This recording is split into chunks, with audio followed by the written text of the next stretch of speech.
I'm back. Have you ever wondered where fantasy authors get their ideas? Look no further.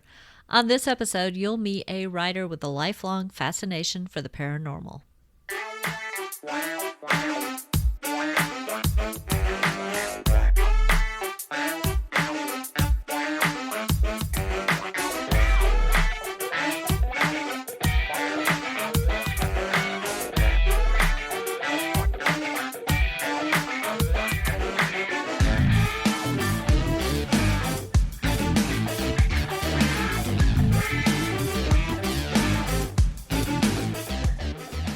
Welcome to the Peep Podcast. I'm your host, Nicole Maroc, and on this episode, I'm going to introduce you to author Craig Crawford. But first, I want to say thanks for sticking with me through another production break while I did a little traveling for work and to see family in New York and Pennsylvania. I also want to say that every time I take a production break, something unexpected and dramatic happens in my personal life. So maybe I won't take breaks anymore. Or, as a friend pointed out, maybe my intuition tells me to schedule those breaks when I need the extra time for dealing with those unexpected events. Who knows? But I always recommend following your intuition, so we'll see. Now, back to the present moment and my interview with Craig Crawford. If you listened to episode 67, you met Ryan, a new friend that I made at the Small Town Monsters Monster Fest in June, and you heard his stories of unexplained events in his life. Craig is another new friend I met at that event. We hit it off quickly, probably because we have a lot in common, including a fascination with all things paranormal and a passion for writing. You're about to hear about both topics as we jump right into this interview. I've kind of been into the whole paranormal cryptid thing my entire life. It started when I think part of it too, my parents were non-Christian based and kind of into the new age stuff, and they had their hands in all kinds of things. Mom did tarot cards, and that kind of stuff. But I mean, the cryptid thing, it started in grade school, and I checked a book out from the library, and it was Giants, Little Men from Mars, Monsters, Giants, and Little Men from Mars. I've got it on the shelf back there behind me. But I read that book. I got into the Loch Ness Monster and Bigfoot a little bit. And it just, I don't know why, but it just clicked. And I've been obsessed with that stuff ever since. I was born in 67, so I grew up in the 70s and 80s. But um, I remember growing up watching In Search of with Leonard Nimoy. And that was a creepy affair. And then mom was into horror. So I blame her for my horror thing. She was always dragging us to the drive-ins and stuff. We had drive-in in town and two about a half hour away. So anytime any horror movie was playing, we were there and stuff. And I grew up watching Kolchak the Night Stalker, and around here we had something called Creature Feature on Friday nights, and that was mom and dad and my brother and I. It was like family night thing. So I was kind of propagandized, or it was just kind of part of my culture growing up. But it was that book that pushed me into what is this stuff and what's going on, and it's kind of just evolved since then. So Yeah. I mean, I did not grow up with horror in my life. My parents tried to shield us from that, but yeah. I had a similar situation. The first book I ever read about unsolved mysteries basically Yes. was a yellow book, and it had the picture on the front was a guy walking into a field and disappearing. And I don't remember the name of the book. I can't find it anywhere, but Ambrose Bierce. probably, yeah. He's got a short story about, and I've got that. I'll hunt it down for you, but it's basically a short story, and it's a farmer walking across his field, and he just disappears on the other side. And Yeah. So it was covered in this book as if it were real.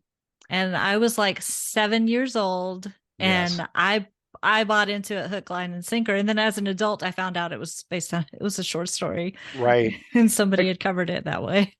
And it's interesting that he wrote kind of on the fringe of the paranormal and weird stuff.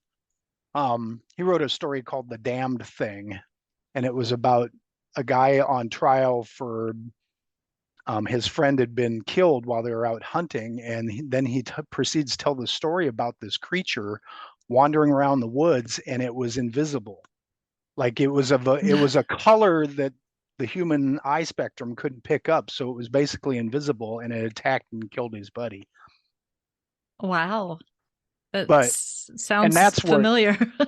Yes, and that's where I, came in on Ambrose Bierson. Actually, he disappeared at the end of his life. They don't know what happened, but he went down to Mexico, and there was some war going on down there. And so they don't know if he was accidentally killed because he got too close to what was going on, but there were some odd things, and he had talked to some people before he left, but he kind of left it like he wasn't coming back. And then he went down there, and they never found his body, never heard any more out of him, and he was just gone.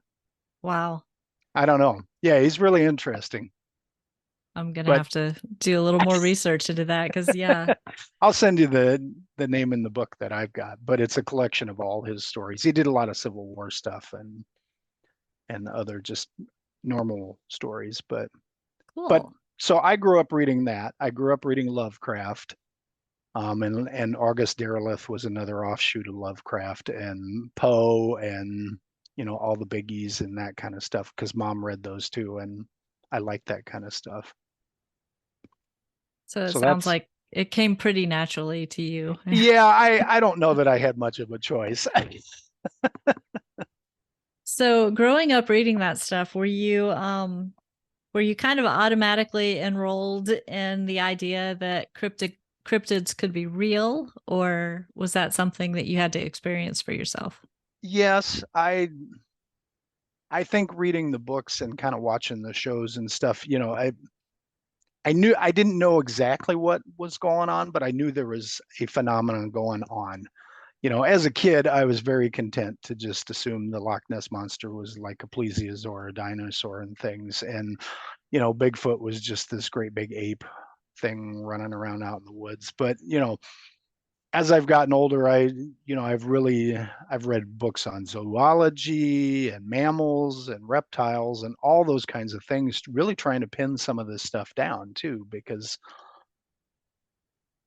it just, the images and the ideas I had as a kid have kind of evolved, and I've just kind of, it's like, well, that really doesn't fit. So what else could it be, kind of thing. Mm-hmm. Yeah, So, getting into some of the experiences that you've had, sure. I don't know what you want to cover first. We had a short list of things that sounded Yeah, really no, that's exciting. cool. Yep. And I got those. And yeah, I don't care. As a kid, I didn't have a lot of, I don't know that I had a lot of experiences other than the one weird one. Um, though I say, no, I didn't really have any ghost related things actually that Mhm. I remember until I got older and stuff. But yeah, most everything kind of really started when I was in high school, college kind of thing. So, Okay, um, well, I guess we'll start down the Bigfoot road, but cool. and I still honestly don't know what it was, but in college, I've lived in Iowa City all my life. So I never had a car in college. I walked everywhere, and it was about a 15-20 minutes to downtown to go to classes. And I had a girlfriend, and she lived on the north side of town. And so between my house and her house, it was it was probably a 40-minute walk or so. And there was this Hickory Hill Park that I could cut through to get to her place instead of using the streets and stuff. And so, and it was weird because there would be some nights I'd go walk through the park in the dark without a flashlight, without a care in the world, and cut through because I knew the trails. We'd grown up and been through there. But There were some nights where I'd walk up to the edge of the park and just get creeped out. And then I would walk on those nights, and I cannot tell you why or what it was. It was just a feeling. And so I would skirt an extra mile around the park and just to get Mm. out to her place. And I still to this day don't know what that means. But like I said, some nights I'd hit the edge of the park and I'm like, cool. And I just go and I wouldn't even think about it. And other nights I'm like, yeah, no, no. But one night I stayed out at her place. We were watching movies or something, but I went home about 2 in the morning. And so I walked back and she lived out on a farm, but their house was on a kind of like a side road off of a highway. And the side road kind of curved back around to the main streets. And so I left her house and I was just walking back along this curved road. And between her property and the next property, there's this big stand of trees. And so, and I'm walking by it and in between the street lights and stuff, and I got just about dead center of the stand of trees, and something screamed at me from somewhere in there. Screamed. And screamed. It was so loud. I mean, it was high pitched, and it was so loud it like paralyzed me. I could feel it all the way through my chest. It was so loud. Mm. I mean, it was just like this, and it wasn't just a quick thing. It was just like this god awful long scream thing. And it was like I just jumped and froze and I looked at the woods, couldn't see anything. And then a couple of breaths and I just took off running as fast as I could go. And I didn't stop until I got under the next street light. And I did look back and I was panting and sitting, catching my breath, and I never saw anything. And I think it was not a bright moon that night. It was, you know, either waxing waning off of a new moon or something, Mm. because and it was in the darkness. I never saw any eye shine or any of the telltale usual stuff. But I mean, it was loud. I mean, yeah, Yeah. yeah. So when you say scream, did it sound like what, the Bigfoot howls that you can find on YouTube, or did it sound more like a large cat or See, and I listened to cat sounds, and it was high pitched, kind of like that, but it was louder and long. Like I said, it was just not like a quick screech. It was like Mhm. just this full bodied. I can't even do it. Just rah, kind of thing. And and it, I don't know how long it went on, but it was enough to just scare the crap out of me, because that was my first thought too. Occasionally we'll get mountain lions or those down in Iowa City and stuff, so I know they're there.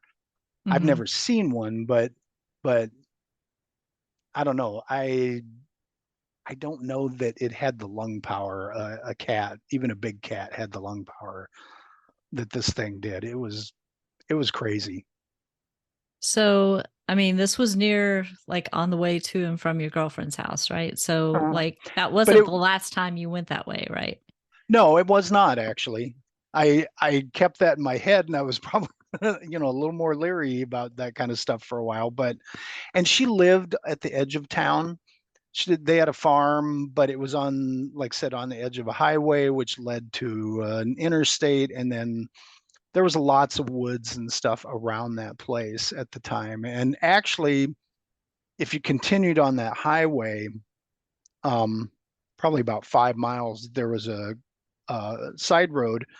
And in the early 70s, like 71, 72, people were seeing some Bigfoot type character, a creature out along this Dingleberry Quarry road. There was a big quarry back there, and they called it the Birdman because it shrieked like some kind of a giant bird or something, which I thought was kind of interesting Yeah. and stuff. And there were several sightings of it, um, and actually, I've got an aunt, and she said that she drove out that way one time with a girlfriend, and they went looking for it in the 71, 72 era. And she said they parked their car on this trail, and then they were walking, and then they kind of started getting spooked, and I think they heard something rustle around, and she said they shot back to the car. And Rhonda said that just as they were getting in, she happened to turn around. She saw this big dark shape coming around a tree, but Mm. they did not stick around and they got out. So who knows? But so there's some history around that area for those kinds of things. And That is really interesting because I've never heard of that, but now I'm gonna have to look it up because I'm into and this stuff too.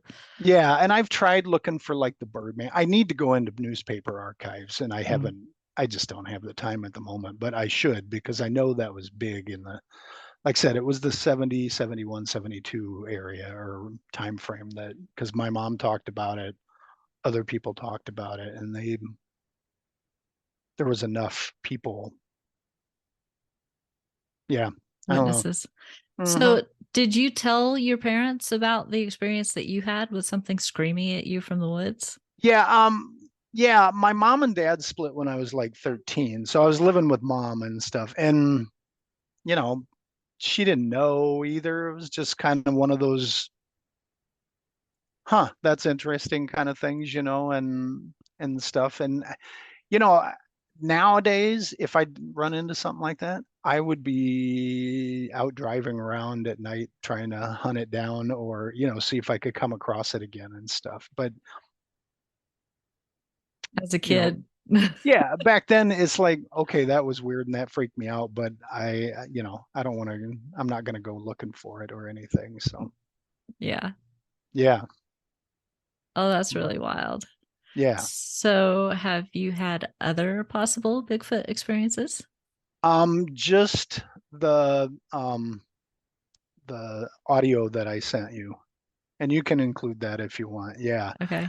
And that was, like I said, that was just a weird happenstance. Though at that same park where we stay, my cousin and his buddy, it was like 3 or 4 years prior, they were at that same place and something howled from the woods.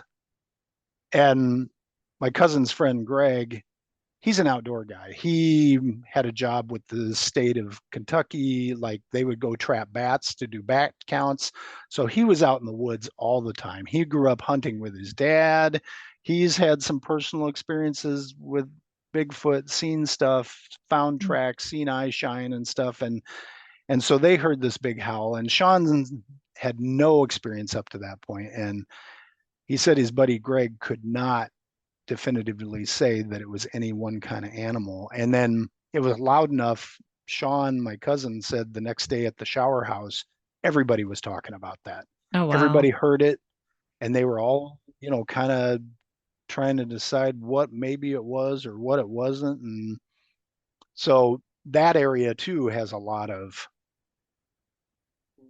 there've been sightings around that area, and people have seen stuff. So Yeah. So, do you want to go into detail a little bit for the listeners? Because you sent the yeah, story to me by email, but yes, I'd yeah. rather hear it from you. No, that's fine. Well, we tent camped, and during that time, I had my own tent, and my cousin and his best friend they had a tent, and you know we do our thing, and then I was asleep, and because of the Bigfoot thing, I had an audio recorder with me, and I slept on a cot, so I had that and my phone because in the hopes that we would come up with something anyway at some point, and so I was laying there asleep, and then one morning I just woke up to this thing, something yelling, howling, and the phone was the first thing I grabbed, and I had the recorder set, so all I had to do was tap into my phone, and then I hit the recorder, and I heard three long drawn out howls, and to me it was talking like decibel level, like conversation level and stuff. It turned out really crappy on the audio, and I think it was just the recorder on the phone at the time. It Mm. just wasn't that good. I wish I had used the audio recorder I bought because I bought a halfway decent one, but it was just I was half asleep and I just grabbed the first thing that hit my hand, and but it was long, and it was kind of eerie, and there was a dog barking in the background too that you could hear. So I knew it wasn't a dog, Hmm. and it was just that did kind of hit what I would think of as a Bigfoot howl, because it wasn't just a bark or a yell or a grunt or a growl kind of thing. It was this whoa kind of noise Yeah, and stuff. it's got that siren-like quality to Yeah, it. that's a good way to put it. It was. And and I said the weird thing is, I heard it and I sat up, and then I just kind of sat there for a few minutes with the audio still on, trying, hoping it would call again, but it didn't. And then I got all done and I just kind of laid back down and fell back to sleep. And I didn't think about putting my shoes on and going out to see if there was anything. Hmm. I don't know why. It's so strange to me with some of this stuff, that because I grew up around this stuff. I grew up, kind of wanting to see this stuff. And yet some of the times that I've intersected with some of this stuff, it's not my first inclination to go hunt it down. And I'm not sure what or why. Is it possible there's like a little healthy dose of fear and I'm guessing self-preservation going on? possibly, but like this time I was like, it was more like I was just like, wow, that's weird. I wonder what that is. That was my first. I never thought Bigfoot until I woke up later and listened to it. Mm. And my buddies did not hear it, but they had a stupid ceiling fan in their tent. They actually had it had worked off a generator, and so they had a ceiling fan going in their tent, and so whatever.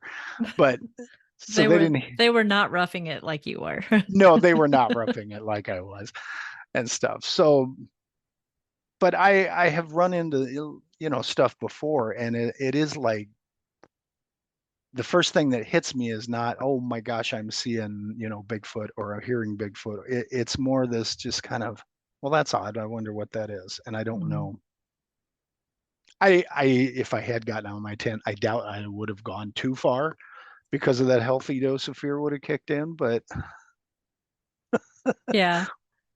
No, I totally get it. I have not done a lot of camping, but I my grandparents owned 36 acres on the side of a mountain in the Catskills. yeah, And I went up, they had a lean-to up above the house. Like you go through the hemlock woods and then there's a clearing and they had a lean-to. And they also had horses. okay. And me being the city granddaughter with my sister and my Mm-hmm. aunt decided to spend the night in the lean-to. So that's as close as I've gotten to camping. Yeah. And I remember waking up to hot breath in my face and it was a horse. Oh God. So that was that's the scariest camping experience I've ever had, and pretty much the only camping experience. So I'm not sure how I would have reacted if I were in Right. a tent and I heard a Yes. howl. I Right. probably would have just kept my little butt right in the tent. And I'm not a huge outdoorsy camper person either. I go out there because Sean invited me one year, and it was just kind of fun hanging out with those two. And it's, for about a week each year. Actually, this year we've we've kicked the tent camping to the door. Mm. We're all just old enough. We're like, we don't need to rough it anymore. So we've got a cabin, like, but it is set on the edge of West Virginia in a place called Fayetteville, and it's pretty close to the woods. And there's also a up the side of a mountain. There's the where they mow everything back so they can put the power lines and stuff. And I Yeah. know those are kind of heavy areas for people. And I'm gonna go hike up that. I'm gonna take a camera and an audio recorder, and I'm gonna go hike that a couple of times while we're up there, and just see if anything happens. Let me know if you catch Oh, anything. I will. Yes. Oh no, I'm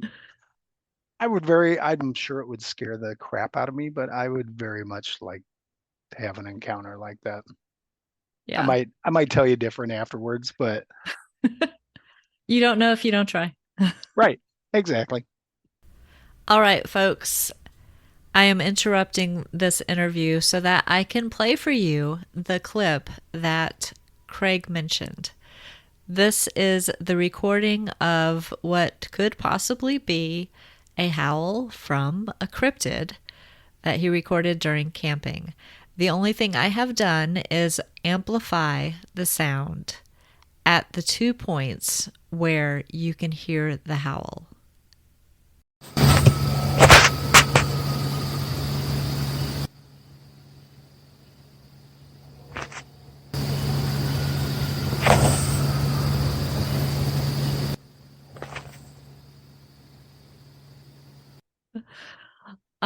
Okay, moving on from Bigfoot. Sure.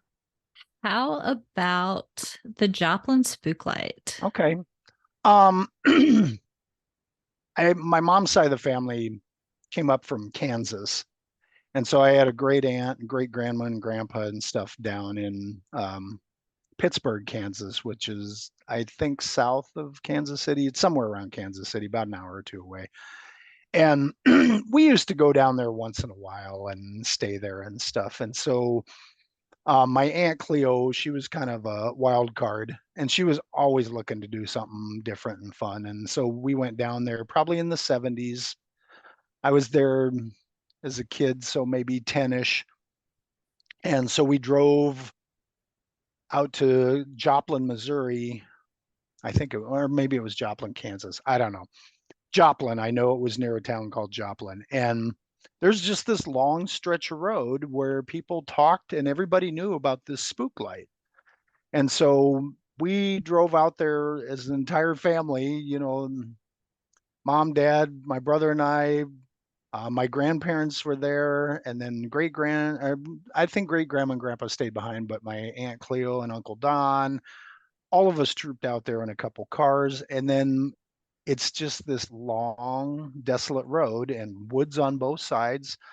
And way off in the distance, there is a highway that you could see trolling along, but the road kind of dips down. And we probably have to stand out there after it was dark for an hour or better, maybe even later. And then all of a sudden you just see this light, and it would be on one side of the road, and it would kind of look like it was getting closer and getting brighter, and sometimes it would hop across the road back and forth. Hmm. And my I remember my mom and grandmother walked down the road while we saw it, and they could never get close to it. And other people would, they'd hop in their cars and shoot down the road and try and drive, and they could never see anything either. And we would stay out there for a couple hours just kind of watching this thing, and it'd kind of come and go, and then disappear for a while, and then it'd pop back and stuff.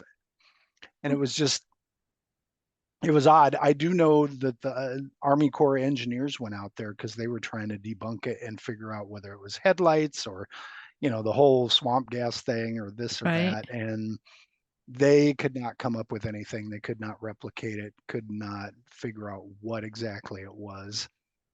And then when I was in high school, we went back down there. Mom had an Uncle Bill, and they lived out in, want to say Virginia, and they came for a visit. And so we all trooped down there, and we went out to do it again. And so I got a second time as an older, Yeah. 6, 7 years older, and same thing. We saw it again, and it was just like this anomalous light that would just kind of flash and move around and come close and go far away, and yeah, it was really interesting. So I've heard of it, and it was probably it had been decades ago when I actually read about it. But I don't remember, and maybe you do. Was there supposed to be like a ghost story attached to it? Yeah, there's, and I think there's more than one place that has spook lights. But we I have some in North Carolina Okay, too. yeah. Yeah. I mean, and it was somebody's daughter died, and so it was either dad or a lover that was, walking the roads with a lantern looking for her, or that kind of thing was I think the Joplin one. Yeah. What color But did you say the light was? I always remembered it as a white light. Okay. Yeah. And Like, that's pretty normal for spook lights, I think. I think so too. And it is interesting because it does seem there are lots of states or areas that have those. So I don't know. Yeah. I'm always curious about the story behind them. So we've got one in North Carolina called the Mako light. And Okay. it's down toward Wilmington, toward the coast, Okay. and it's on railroad tracks. And the story is that an engineer in a wreck on a train lost his head and he's looking for his Gotcha. head. Yeah. So That's, huh. yeah, it's fun story, and people still say they see it to this day. I've Right. crossed the path there before, but it was during the day and it was just like, oh, this is where that's supposed to be. And I never Right. really went back. But it's still a cool story.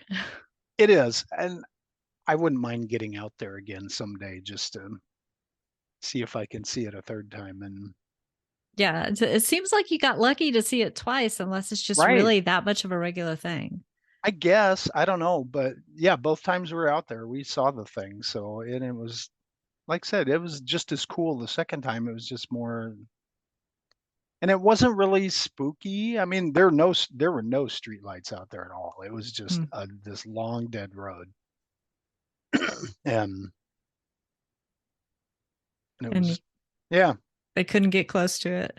no, no, nobody could. And I think that's kind of an interesting aspect to it too. And I don't know what that means. Yeah, that's wild. Hmm.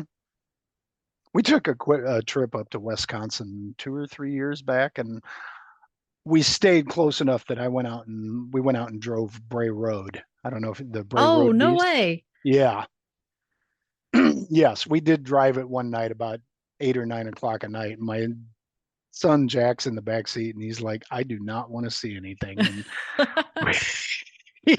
I think he pretty much looked at the floor the entire time we were driving that thing. And it's a long, desolate stretch of road too. I mean, there's houses and stuff in there, but not much for lights, and we Mm, didn't see anything, but it was kind of cool just as a piece of history to go drive it.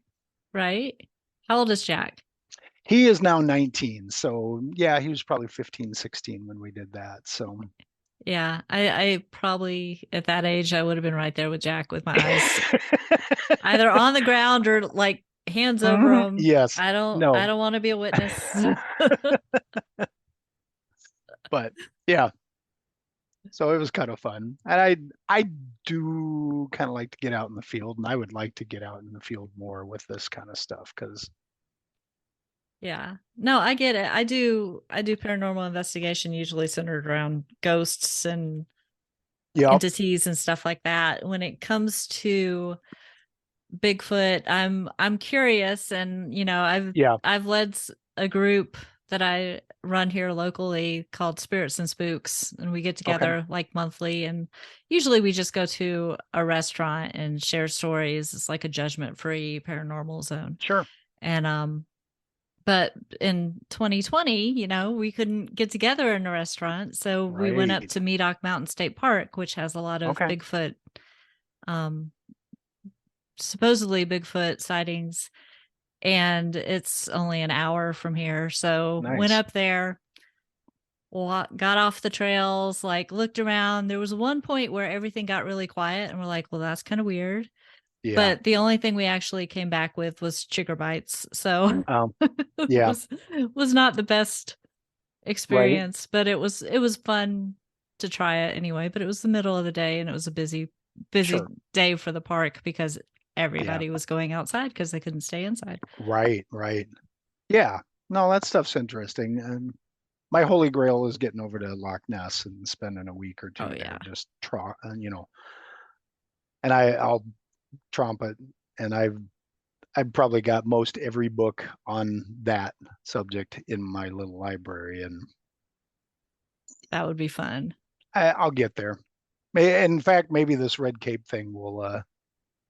book thing will get me over there because they're based out of the UK, and they do events and things. So if it would Yeah, work and I could afford it, I would scoot my butt over the pond and go hang out there. And if I'm going to go that far, then I might as well trek up into Scotland too. So Well, yeah, totally. mhm. Oh, that would be fun. Yeah. And aren't they this week, like, or last week as we're recording this, didn't they just have like the world's biggest Loch Yes. Ness hunt or something like Yep. that? They were doing stuff, and I can't remember how long it was going on, but they were going to run planes over it, and then they were doing deep scan sonar and stuff. And so, yeah, I'm kind of curious to see what they come back with. Yeah, that'll be definitely fun to catch up on. Mm-hmm. All right. So, okay, moving on to Sure. the next story. How about the child care center Okay. encounters? I say I got a degree in English, and I picked up a part-time job working at a child care center while in college, and then I graduated and didn't really have a job lined up, so I just started picking up more and more hours, and I was kind of teaching with the 3-year-olds, and so I started working full time, and the years just blew by. But we were part of a church for a while, and then that's a whole big long story, but we ended up leaving and buying our own building, and it was an assisted living center for older people before we bought it. And it was like a big central area, and then all these little like apartments all around the edges. And Hmm. there was a kitchen, and then the central kind of cafeteria room, and so we ended up remodeling it. And because it's a child care center, we weren't flush with cash, but one of the fathers grew up building houses for a living. And so he offered to kind of, you know, oversee everything. And I donated a bunch of time, and several of us.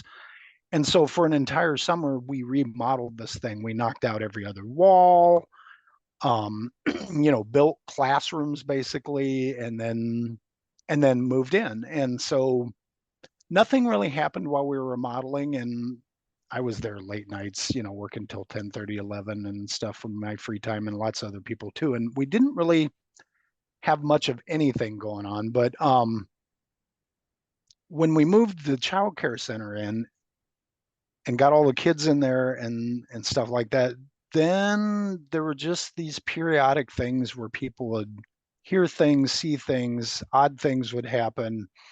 And one of my best friends, she worked there too, and she still works there with the 4-year-olds, but she's kind of a ghost hunter. And so her and I have ghost hunted that place 2 or 3 times. But I was in my first real encounter was it was nap time, and I was in the room doing notes and stuff for the parents, and in this room, and I just happened to look up, and in this back corner I saw this woman standing in the corner. And I mean, I remember her shoulder length, kind of salt and pepper, light brown hair. She had glasses, a shirt, and she was just staring at me. And then it was just gone like that. Wow. And it was weird. My assistant came back, and I went in, and I was talking to our director, and I'm like, you are not going to believe what I just saw. And so I described to her what I had seen, and she looked up at me, and she's like, "Oh my God, I saw her in another part of she was in another room in down the hall working on something." It was like a kind of not really a lounge area, but we had some stuff in places. And she looked up and saw that same lady somewhere else in the building. So that was kind of weird. So when you saw her, did she look like a complete person or was she kind of see through or how did you see Um, her? only got like a split, just kind of that momentary look. To me, she looked mostly solid, but it was just kind of that, just like I said, I looked up, I saw her, like, what the, and then she was gone, kind of thing. Now, another interesting thing to this, it was in that same room. I worked as a teacher for a while, and then I got kind of burnt out on that. And so I moved into the office. And so I was doing office related, but it was 3 or 4 years later, there was a group of kids in that green room, that same room, and they used to play a game where they would run into that corner where I saw her, and they'd stand there for a second and then they'd yell and they'd run out yelling ghost. And Wonder so why. I don't know.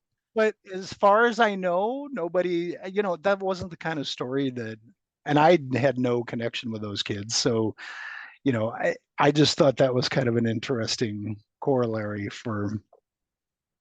but something about that corner. Yeah. And Yeah, who knows? Like a kid might have seen something, said something to another kid, and sure, suddenly it was a game, sure. or Yep. some Yes, intuitiveness, or just random coincidence. right. I don't No, usually buy into coincidences that much, though, I don't for either. something like And that. for it to be that exact same corner and for them to talk ghosts, and I was like, and if that was the only couple of things that went on in that building, it would have been fine. But we had so many things happening on a regular basis that we had a notebook in the kitchen where people could just write down stuff that was going on, because it Wow. was it was like every couple of weeks somebody would have something and write something down. Another teacher with the baby room, she came in from a break into the room. There was a rocking chair in the corner, and she swears somebody was in that rocking chair, you know, just kind of going back and forth. And then she looked away and looked back, and there's nobody there. Mm, And in the youngest room, they had like cribs lined up, and there were two teachers in there. And most of the families would bring in mobiles to hang over the cribs. They said one afternoon, one of the mobiles started spinning slowly, and then it mm. stopped, and then the next mobile started spinning, and then the next one, and there were Oh, no whoa. vents in the ceiling. And so, it was that whole. I need to go grab that logbook. I think it's still over there, and just write, transpose, um, copy, Yeah. whatever, all the sightings, because there was always something happening in that building. And I've read a lot of times remodeling and stuff will kind of stir things up. I don't Yeah. know if that was the case here or what, but So, yeah, yeah. And if the amazing thing is that you didn't have any experiences while you were remodeling. So it was almost that's what like I they were thought. waiting to see what you did with the place before they Maybe. started interacting. Well, and maybe, yeah, I don't know, with the kids there too. Maybe that That kind of stirred energy. stuff. Yeah, kind of stirred stuff up too. I I was assistant director, and there were a few nights that I would stay and work on stuff. And there was one night I was in the office, which was right near the entrance, and I'm sitting in there, and all of a sudden I heard banging going on down the hall somewhere. And this is after everything's closed, probably 7:30 at night. I'm the only one in the building. And I was too chicken to go down there and see what was going on. And it was just weird. It would be like just a wham wham, like almost banging on a pipe or something, which, maybe it was air in the pipes. I don't know, but it was not something that I had ever heard before, and not something I heard since. Huh. And it went on for about 15, 20 minutes, and then it just quit. And I got out of there. It was just enough to freak me out. If somebody else had been there, I'd have probably gone checked it out. But Yeah. Well, I I mean, said, it's yeah, sometimes it's hard to know if it's paranormal or if it's it somebody is. just messing with you. Right. I say Barb and we did ghost hunted a couple times. She had an EMF detector, and I don't know much about those. So, but she would get some odd readings in different places at different times. And actually, the very first time we did it, we were going to do it on a Saturday night. And so, I had two audio recorders and a camera. She had a video camera and her little EMF detector. And we got in there and started setting things up. Absolutely every battery was dead the minute we started. And I know I mean, we had brought extra stuff, but I mean, my recorders were dead. Her video camera was dead. She ended up having to plug that in. we had more batteries outside in the parking lot and we had to go load up, but it was like absolutely everything we brought in there went. It was gone. Yeah. I've had experiences like that. Uh-huh. I had heard of that, but I'd never been party to it. And I was like, whoa. Yeah. And Yeah. it's just all you can do is scratch your head and hope the Yeah. backup works. Yes. Yep. I was to say, we got sort of an EVP one time. I would set up the recorders in rooms and then we'd leave and Mhm. then we'd go wander around. And we came back to retrieve that one. And we were talking about a lady who worked there with us. And there was an older teacher that could never remember this lady's name. And so she kept referring to her as the little red haired girl. And so Barb and I are retrieving this recorder. We're in the room and we're laughing about the little red haired girl because that's where she worked at the time. And then later I played back the video and we said little red haired girl and you hear this ha in the background. And I don't know, but it was pretty distinct and pretty clear. And it was, yeah, it was kind of cool. Wow. I mean, I love most of the EVPs we get are single syllable, you know? Yeah. So it's yeah, no, ha, oh, Yes. and that may be all they have the energy to do, but it sounds like that was a pretty spontaneous reaction. Well, that's kind of what I thought too. It was like, okay, that's really weird. And we were the only two there and there was nobody outside because there's big windows and so it wasn't like somebody outside looking in kind of thing. And it was pretty interesting. That is so cool. Hmm. So do you I, have any other? I only had one other time that I actually saw something and it was over like Thanksgiving break because I did the shopping for the center too. And so on a Saturday I went and shopped for the following Monday and it was probably 6, 7 o'clock at night in November, so it was getting dark. And I brought in all the groceries to the kitchen. And where the kitchen's situated, there's a door to the side which leads to a hall, and then a door opens to like the main eating room. Like I said, it's kind of on the edge of Mhm. this central cafeteria eating style place. But then they've got these two freestanding closets and so you can't see from the kitchen, you can't see into the cafeteria. You see this wall of this freestanding closet. And I'd gotten all the groceries put out and I was starting to put stuff away. And I happened to turn over and I see this sparkling, shimmery, human sized shape just go shuffling across that opening, left to right. Wow. Yeah. There wasn't a lot of detail, but it was just like this, like I said, it was just like this shimmery, not quite silvery, but almost like little lights. And it just, like I said, it just moved across. I never heard anything, never saw anything more. It weirded me out, but I didn't take off out of there. I was just like, well, that's odd. And I think I kind of kept an eye on that door while I was putting the rest of everything else away, but Yeah.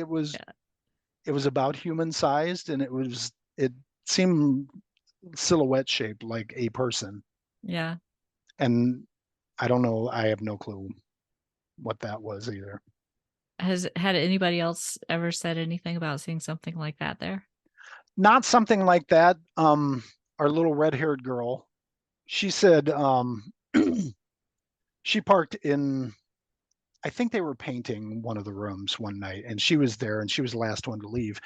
And there's a big picture window as you come in the entrance. There's a picture window that leads the hall out to the main room.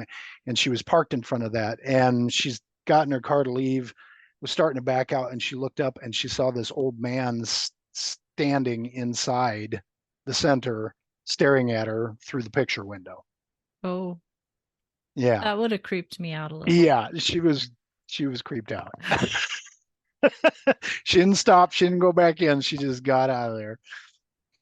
Okay, so going back to the EVP about the little redhead girl, Yeah. do you think it sounded like a guy's voice? Well, and we talked about that because that's what we were thinking. And I don't I don't think I even have that recording anymore because one of the first recorders I bought didn't have the capability to hook up to a computer. It didn't have the connector. The later ones I bought, yes, they all do because Mhm. um but we talked about that because I can't remember if she saw the guy before or after that hop, but it did sound more like a man's voice to me than a female voice. So that's what we kind of picked on her after that. She kind of had a boyfriend and he Yeah. was checking in on her, and who knows? The ghost has the hots for you. That's great. Yep. It's like, oh, I don't know if that makes you feel safer or more creeped out. All right. Oh, wow. So yeah. That sounds like, well, I mean, for me, that would have been a fun place to work. Like, I don't mind Oh as long as I can come home to a quiet house, I don't mind the yeah. experiences elsewhere. I yeah, the paranormal doesn't really freak me out except when, it kind of catches you off guard and startles you, but I'm Mhm. not basically afraid of that stuff. Yeah. I'd be more freaked out by the cryptid things or Bigfoot or Yeah. yeah. I'm more freaked out by the idea of aliens, but starting That's to get not used to that idea a bit more. I just say, yeah, that's not big on my hit parade either, but but it seems like well, with all this government stuff, it was yeah, It's interesting to watch it and see what is. happens. And see what gets yeah. I mean, just statistically, I think it makes sense. I if we're alone in the universe, then there's something wrong with the universe. I mean, there's no Yeah. way, even randomly, with all the galaxies, all of the millions of stars, billions of, Carl Sagan-esque, it's like even if 1 billionth of 1% possibility, we're not alone. Right. It's just Yeah. whether they have the technology or to cross that distance Or the and I understanding of how to make science work for them that we just don't yes, have yet. right. Yeah. Well, and I mean, last couple of few years, the traction has been getting going on the idea that maybe it's not even 500 million light years away. It's extra dimensional, with the Mm-hmm. whole string theory and well, and that's kind of what my stories are based on too, It, is this extra dimensional thing. Yeah. we're gonna get to So that. no, and that's fine, but yeah, it's you don't know. And Yeah. our knowledge of science is about like here compared to everything going on. So Yeah. So before we get to your stories, oh, because that's we're fine. definitely going to talk about that, um, I want to hear about Albert. Oh yeah. Jenny and I first got married. We lived in a duplex for a while and then we bought our first house and we got a dog from the shelter and he was this black lab setter mix and kind of almost, kind of curlyish hair and so we got him when he was about 2 and they were calling him Albert at the center because he had black fur and they were calling him Fat Albert because he was overweight. And I think somebody just somebody actually dumped him over the fence of a like a vet's boarding area and stuff. And Mm. so he was just left. And I don't know, somebody moving out of town, but of all the rescue dogs we've had, and I guess we've only had 3, but he was the sweetest dog of everything that we've owned. No offense, Henry. I got my basset hound laying on the floor next to me, but Hi, Henry. Albert was super sweet and he was a good dog and stuff. But he died. I'm trying to think. It was probably around 2007, 2008, and we were still living in that home. Um, and after he died, every now and then our house was a split level. So he'd come in the door, he'd go up the stairs. To the right or to the left was the living room, straight back was the kitchen, and the bedrooms were on the right. Um, and a couple times I would be sitting in the living room at night watching TV and Jenny gone to bed or whatever. And I looked down the hall and I saw the silhouette of a dog at the end of the hall just for a few seconds. And then it was gone. And then I saw him at least twice, and Jenny, same experiences. She'd be somewhere and she'd look over and she'd just get a glimpse of him Aw. and stuff. Yeah. Yeah, that was kind of cool and comforting. Yeah. Yeah. That is really cool. Hmm. So it's yeah. It's a sweet story to end on. But now let's talk about you Uh, have you have stories coming out. You have a I do. book. Like, Yeah. explain how this is working. It I wrote a story called The Cave, which is the very first story that's coming out. And I've been submitting to all kinds of presses with all kinds of stories. And actually, I wrote that one story, and basically it's called Project Threshold. But and I had planned to write more on it. And actually, I was working on a novel for it with some different characters because I had all kinds of ideas. But I sent this cave story out to a press called the Dread Machine, and they bought it and picked it up. And the editor there, she was like, "Well, did you ever think about writing more stories on this, like doing like a serial kind of thing?" Because she said, we could probably pick up a couple or a few.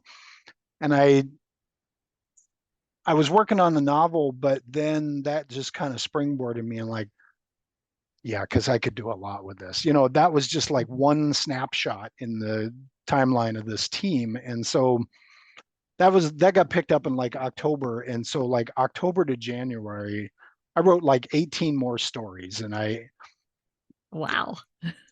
I just, it just kind of snowballed. I wrote two or three stories for this burgers team that's coming out, but then I'm big into the mythology and the lore up in Canada or Alaska. Hmm. And so I had all these ideas. So I created an Alaska team. And Cool. then while I was doing that, another team came into the forefront. And so I've got three teams of stories, and I wrote 5 to 6 stories for each of them. And then I'm writing all these, and I'm like, well, what are we going to do with this? And then I'm like, oh my God, I got to bring it all together. And they all, eventually they all have to team up to go battle some big bad something, something. And so it escalated into these like 3 sections. The first section that's coming out is all like 5 stories, all related around this Harris Berger and his team who goes in to investigate and stop things, take care of things, or, you know, solve whatever they can solve. Hmm. And then second team is this Talise Randall and her team. And then the third team is this Hannah Riker and her team up in Alaska. And then that leads into the finale. And so I wrote way more stories than the Dread Machine could handle, and they said that. But she suggested, what if we got other presses to kind of team up? Hmm. So I started reaching out to other presses that I've been published in, and some of them were kind of interested, but they, I had 2 other presses that kind of came in and then backed out just because they weren't quite sure what to do with it, and then I contacted this Red Cape out of the UK, and I published 2 stories with them before, and they read them and they were like, "Oh yeah, we're on board." And so the Dread Machine, they were kind of busy doing their things too. So she just bowed out altogether since I had this Red Cape in line. And so Red Cape's doing the whole thing. And basically what they're doing is they're releasing the individual team stories one at a time. So September, all of Berger's team stories are coming out, which is what you've seen. And Hmm. then in October, Talisa's team will come out. And then November will be Riker's team. And then December, they'll release the finale. And then they're also going to release a complete book of all the stories into one big volume That is and stuff. so cool. It is kind of cool. And it's ballooned way bigger than what I ever imagined. Or, like I said, I was just churning out stories. And one led to the other. It was like I'd work on a couple of Talisa's stories, and then this would make me think of some other monster or angle, and I go, oh my God, I could put this in with Riker, and then oh my God, I went back to Berger, and blah blah blah blah blah blah blah. So, for those of us who have spent a lot of time reading folklore and cryptid Hmm. accounts and that sort of thing. Are we possibly going to see some things that we recognize, or did you like completely make up monsters? It's Or and I don't give anything away oh you no don't want to no give away. no. It's I went on the premise that we are living in a multiverse and there are other dimensions all around us. And there's this group called Project Threshold that's fully aware of this. And they sort of work with the military sometimes, but they're their own organization and they've got people in political places that they can get in and they've got tech that's far beyond what we're aware of. And so when things slip through other dimensions into our world and start messing with people or just, causing trouble, they fire in and they try to go solve it. Whatever that means, capture, kill, send it back, whatever. And so um actually I've thrown in a mix of things I'm familiar with and I've read about, but then a lot of this stuff is just kind of my own made up Mm-hmm. things too. So like the cave, some of it's kind of loosely based on theories of what's they go down into a cave looking for a lost hiker and then run into something. Mm-hmm. And then yeah, and then the second one, there's something feeding off the homeless in Chicago. And Ugh. they're sent in to figure out what is going on. And it's something that just started up. And so, yes, I have used some known cryptid type things and some of the folklore. And then I just kind of my own imagination on some of this stuff too. That is so cool. I'm really excited to get started That's reading cool. it. I'm excited because the second story of Burger's Team was an idea I had like in college Mm-hmm. and I never knew what to do with it. It was just one of those things I had a fleeting, I was like, oh my God, this would make a great monster. And I didn't know what to do with it. And so it stayed in here. And then when I started writing those stories, it just popped. And I'm like, okay, I know where it belongs. Yeah, it was Yeah, cool. Yeah. I love it. So And it had plenty of time to percolate. yeah, yeah, no kidding. But So and that was not an age joke. I know how that goes. no, it is. And I do that too. It's like sometimes I will write down ideas even though I don't know what to do with them. But Yeah. and there's also a mix of the like paranormal and that kind of thing going on too in some of these stories. So it's all over the board. And Okay, so if anybody is interested in checking the stories out, how would they do that? actually I have a website just dedicated to these stories and it's projectthreshold.com. And I've kind of run my newsletter through that through the splash page on there. And so there's a newsletter and I put out bulletins from command every month to people who sign up. But then I've also got pages and I'm starting to backfill. Like when you get Burger's stories, I've Mm-hmm. got bios on everybody in Burger's team on the website. That is So brilliant. so there's background on every single character, and then next month I'll release Talisa's team, and then Riker's team, and then I've also got I'm going to add things periodically. There's a map on the site that shows where some of these stories take place. And I'll give the blurb title of the story, but no background. And I may fill in background later, but I'm just kind of playing with it and Mm-hmm. stuff. And there's an origins page that I'm going to slowly fill in like information on the organization. And I'll just keep slowly building, adding stuff here and there. Just it's kind of a creative outlet too, in addition to writing the stories. Yeah. So I'll put a link to that site in the show notes. Okay. Yeah, And it's yep, just projectthreshold.com. okay. And the if anybody wanted to get in touch with you, what is the easiest way? I'm trying to think the website of I also have my own personal website that's just craiglcrawfordbooks.com. And Okay. that's just given more I've got a bibliography of novels that I've written that I haven't published yet. And then the back page is everything I have published. And I've got a blog that I'm terrible at getting at, especially this year. I was pretty good at getting on it every month, and then everything just fell apart. But No, the priorities change. You've got they do. books I've coming got out. I got too much going on, yeah, and stuff. Yeah, if they want to, I can't remember if I think there's a contact form on the Project Threshold website, and my Craig Crawford books. You can get in touch with me too. Okay. And they can follow you on Twitter too. Yep, they can follow me on Twitter. I've got an Amazon author page, Very cool. Okay. and yeah, Well, thank you so much for taking the time out of your evening to well, share some of your stories and talk about your project. And no, this has thank you. been This really is great. fun. I like this stuff, so Yeah. it's And cool I'll to. just I will put all the links I can in the show notes so it'll Okay. be easy for people to find you. Yep. And hopefully we can do this again and I can hear because Sure. you had a long list of stories and I did. we just I did not have enough time tonight. no.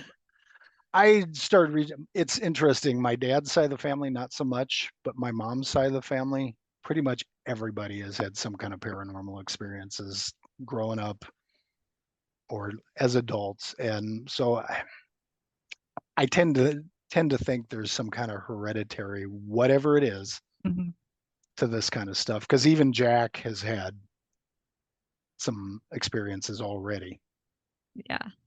and And he and maybe I had one back in October together.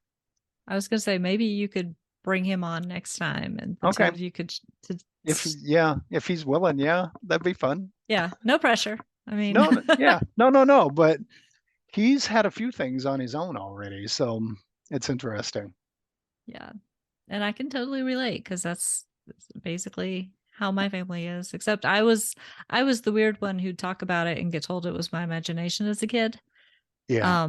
But then as an adult, I find out that both sides of my family has a history of this stuff, and they were just trying to keep me from being afraid as a child. You know?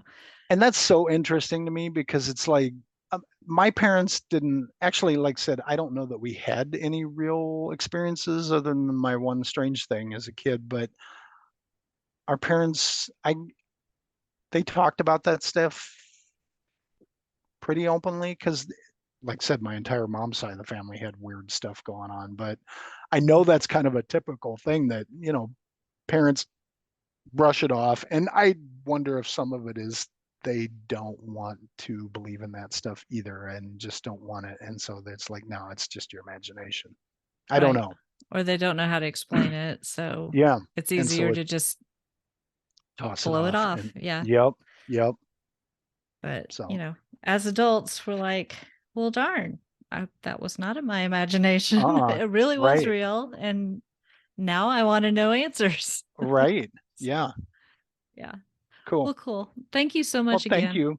Thank you. It was fun. And I love talking about this stuff. So, Same here. Thanks again to Craig for coming on the show, and thank you for listening. If you're interested in sharing your own personal paranormal experiences, or if you have an idea for an episode topic, please reach out through the contact form at peeppodcast.com. That's PEEP podcast.com. Remember, that stands for People Experiencing Everyday Paranormal. While you're there, sign up for my newsletter to keep up with the podcast and all my creative and energetic endeavors. I only email it once a month. You'll receive briefs on recent episodes, information on upcoming appearances, news, and some additional fun stuff. For example, I've been asked to be one of the speakers for the Wake County Public Library's Haunted Carolina program in October again. And in the next issue, I'll share the dates and times for the 5 libraries I'll be presenting at. So if you're local, you can come. If you enjoy the podcast, please give it some rating love on your favorite podcast app. Share it with friends and subscribe so you don't miss an episode. Ratings and reviews help the podcast be found by others. A gigantic thank you to everyone who has given the show some love. I truly appreciate it. No matter how you support the show, listening, telling others about it, financial support through the donate button on the website, or any other way, I absolutely appreciate your being here. Thanks again for listening. Stay safe and be well.